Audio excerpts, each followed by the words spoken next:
ever since. Dan, let's go to the AFC North. Who's the most important non-quarterback in that division? Big play OBJ. For as great as this offense in Cleveland was last year, they need someone to create big plays in the pass game for them. Last year, they were 25th in the NFL in 25-yard or more passes.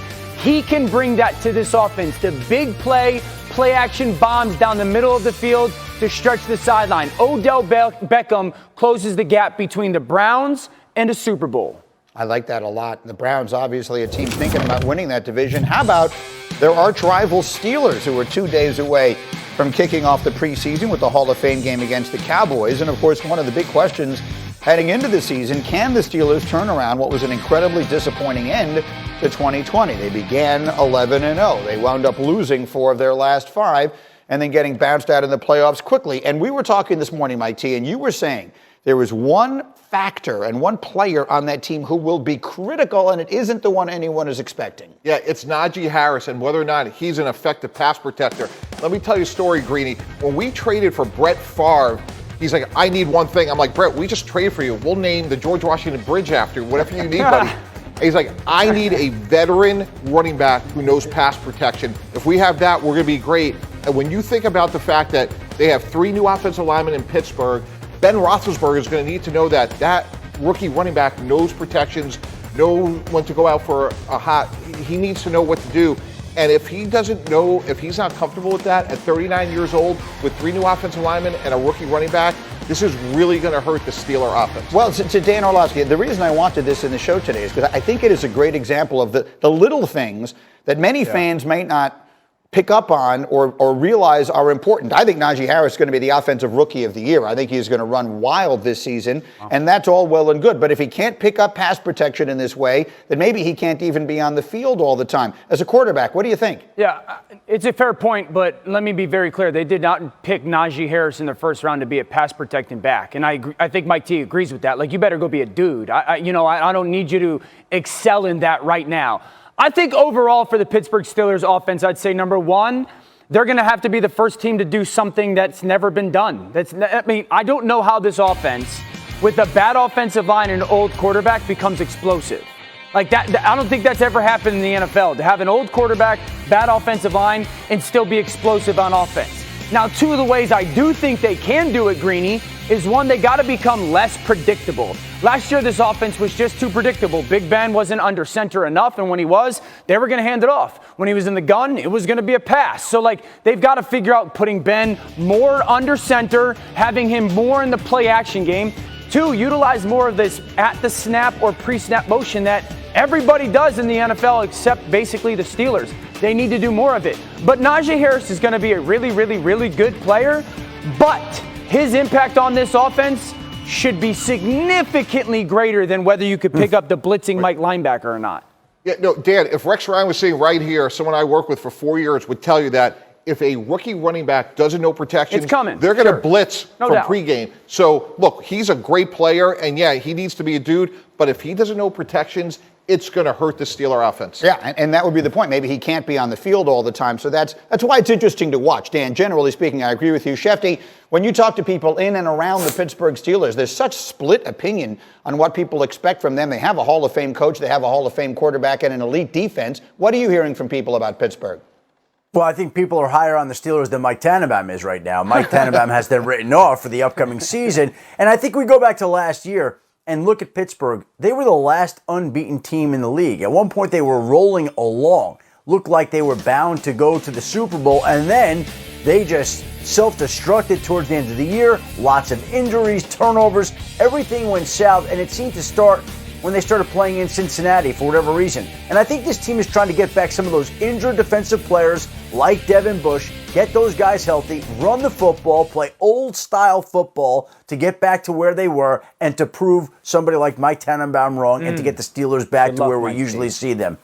All right, we will see how the Pittsburgh Steelers are able to do. Next issue. Today, if you look at your calendars, August 3rd, that means 2 things. One, it's 3 shopping days until my birthday. Second, today is Tom Brady's 44th birthday. Let's talk about what that means. Again, Tampa Tom about to become just the 4th quarterback in the Super Bowl era to start a single game at age 44. The others are Vinny Testaverde, Warren Moon, and Steve DeBerg, who combined to start 5 games in their age 44 season.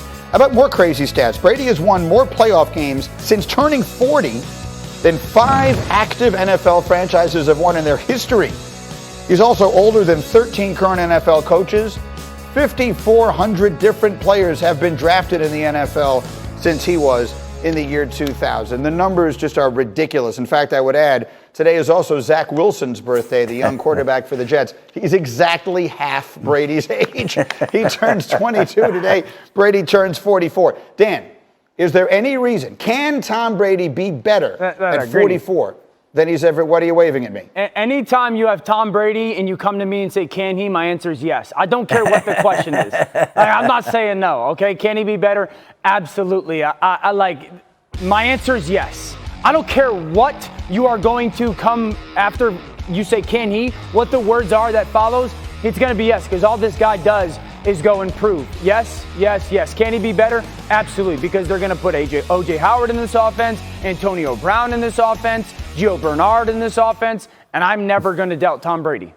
Well, let's ask one Michigan man about another Michigan man. What is your sense, again, on Brady's 44th birthday, of his expectations and his team's expectations going into a season where they'll be defending a Super Bowl crown?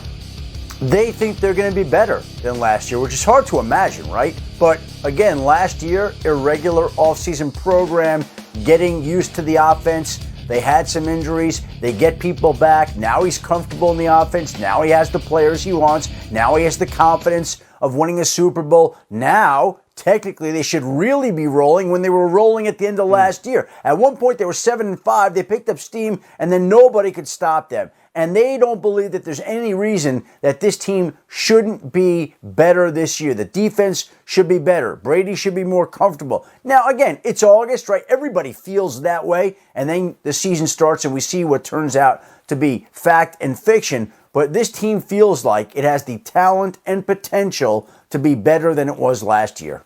No, and I think all the logic suggests that that's exactly right, Shefty. And so what is the answer to that question? As a GM, you have to be planning for the future. They've done that. They drafted Kyle Trask. By the way, when Trask was born, the eventual replacement for Brady, Brady was a junior in college.